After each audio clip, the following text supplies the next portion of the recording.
أعوذ بالله من الشيطان الرجيم. بسم الله الرحمن الرحيم. والتين والزيتون وطور سينين وهذا البلد الأمين.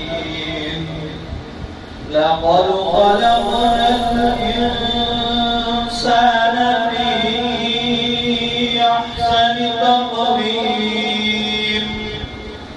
ثم رددناه أسفل سافلين